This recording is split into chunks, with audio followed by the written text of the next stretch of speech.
Hello and welcome to my new blogs. दोस्तों, आज मैं अपना पीएनएल बताने वाला हूँ लास्ट 1 मंथ का। ऐसे तो देखा जाए तो मैंने दिसंबर 22 से चालू किया था और आज 22 जनवरी के आसपास का पीएनएल है। पीएनएल देख के मुझे बस एक ही बात याद आएगी कि मैंने इंडियन मार्केट में खेल के बहुत बड़ी गलती कर दी। इतना अच्छा मुझे एनालिसिस है, फिर भी मार्केट मुझे पैसा नहीं कमाने दे रही है। इतना एनालिसिस करने के बाद भी क्या गलती है क्या नहीं पता नहीं, लेकिन मेरा जो लॉस है वो यहाँ पर हो गया है। ऑलमोस्ट ऑप्शन जो डेरिवेटिव मार्केट है उसके अंदर निफ्टी और सेंसेक्स तो मुझे अच्छी तरीके से आइडेंटिफाई किया, लेकिन ये जो ऑप्शन है ना वो उसको भी खींच के जाता है। इंडेक्स जो होता है ना वो डेरिवेटिव स्टॉक्स को भी खींच के चला जाता है। और सबसे बड़ी गलती है कि मैं यहाँ पर बाइंग करता हूँ, कॉल बाइंग। पुट की साइड में कभी जाता ही नहीं, जिसके कारण शायद मुझे यहाँ पर ज़्यादा ही लॉस का सामना करना पड़ता है। लेकिन फॉरेक्स मार्केट में जो कि डेल्टा एक्सचेंज में क्या हुआ है मेरे साथ लास्ट मंथ में, ये मैं आपको बताऊंगा। वहाँ पर मेरा थोड़ा सा अच्छा है। तो चलिए शुरू करते हैं। तो सबसे पहले मैं अपना स्टॉक कार्ड का जो एप्लीकेशन है उसको मैं खोल लेता हूँ और यहाँ पर पीएनएल में जाऊँगा, तब मुझे पता चलेगा कि मेरा जो लॉस है वो कितना हो गया है। वैसे तो देखा गया है वो ऑप्शन है वो अच्छी तरीके से काम ही नहीं करता है। अभी साइडवेज होने के कारण ही ज़्यादातर प्रॉफिट एंड लॉस होता ही रहता है मेरा। इसीलिए सोच रहा हूँ कि शायद इंडियन स्टॉक मार्केट है वो मैं यहाँ पर बंद कर लूँ, लेकिन आपको ये पीएनएल दिखाने के बाद ही शायद ये फैसला ले सकता हूँ मैं। तो देख सकते हैं अभी तक का है, दिसंबर तक का। 1 महीने 2 महीने के बाद में आपको पता चलेगा। 1 महीने में ही ऑलमोस्ट मेरा जो रुपया था वो यहाँ पर साफ हो सकता था और हो ही गया है आखिरकार। प्रॉफिट भी हुआ था, वो भी शायद चला ही गया है। ऑलमोस्ट 15-20 हज़ार रुपये से यहाँ पर मैंने लॉस किया हुआ है 1 महीने, यानी कि ऑलमोस्ट मैं यहाँ पर लॉस में ही हूँ। पता नहीं क्यों, या तो सिस्टम की खराबी है या मेरी ओवर ट्रेडिंग है, फोमो एंट्री है, क्या है क्या नहीं कुछ नहीं पता।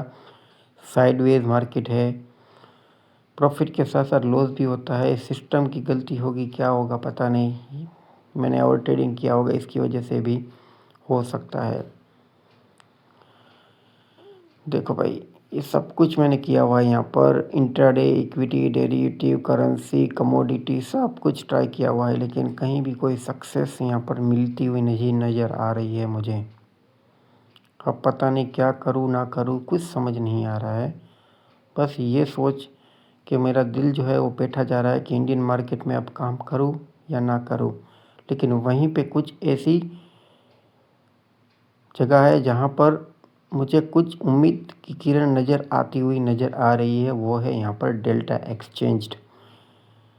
यहाँ पर क्या होता है कि 24 आवर मार्केट ओपन रहता है, इसीलिए हमें एक अच्छा टाइम मिल जाता है।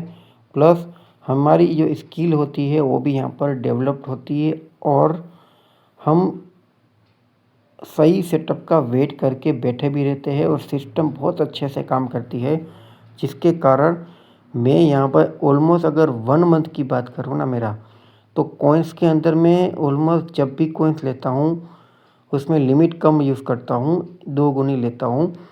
और ऑलमोस्ट ये जो स्ट्रेटजीज़ है वो यहाँ पर 1 मंथ के मुझे यहाँ पर थोड़ा सा वर्क करती हुई नज़र आ रही है और मैं अपने 1 मंथ का पीएनएल यहाँ पर आपको शो कर रहा हूँ। ये तो टोटल टुडेज़ का पीएनएल है। अब बात करेंगे 30 डेज़ का। तो 30 डेज़ की बात करें तो ऑप्शंस एंड फ्यूचर दोनों का ही प्रीमियम यहाँ पर है, जिसमें ऑप्शंस में यहाँ पर एक ट्रेड का 80 रुपया चार्ज लिया जाता है, जबकि फ्यूचर जो कॉइन्स होते हैं परपेचुअल्स वो यहाँ पर चार्जेस 3 से 5 रुपीज़ के आसपास लगता है जैसा आपका कैपिटल। तो सबसे पहले तो ये ऑप्शंस का है जिसमें भी मैंने प्रॉफिट किया हुआ है, लेकिन यहाँ चार्जेस बहुत हेवीली पे करना पड़ता है, इसीलिए थोड़ा सा ध्यान रखने वाली बात ये है।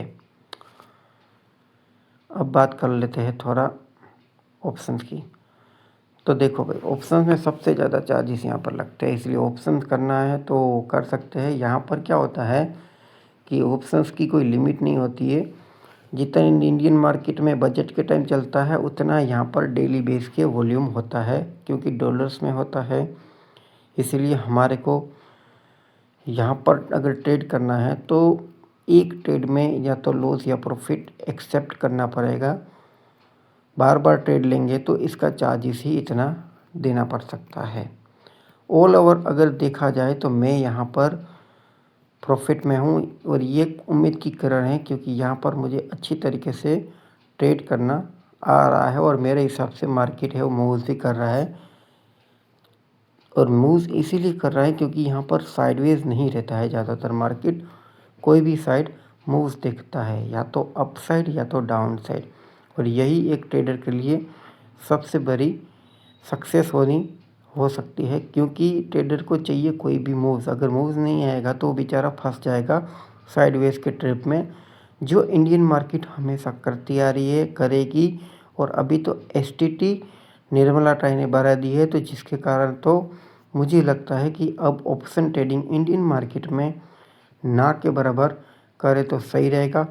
अदरवाइज़ करना भी है तो मंथली के एंड में जब अच्छा मूवमेंट वॉल्यूम आता है, लिक्विडिटी होती है मार्केट में, तब अगर हम ट्राई करें तो शायद कुछ बन सकता है। बाकी डेली बेस पे जो एक्सपायरीज होती है वीकली, इसमें कुछ इतना खास मोमेंटम देखने को नहीं मिलने वाला है। हमारा जो पैसा है वो सिर्फ लॉस ही होने वाला है।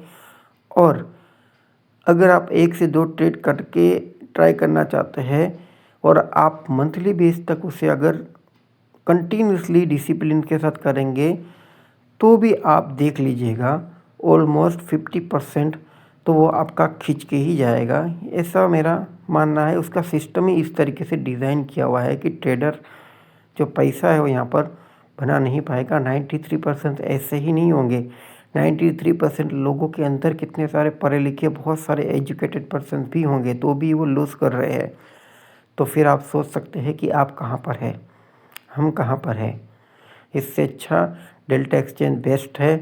शाम के टाइम वॉल्यूम आता है, आपका कुछ भी काम हो तो आप कर सकते हैं, रात को बैठे बैठे कंबल में उठ के ट्रेड कर सकते हैं। Thank you for watching.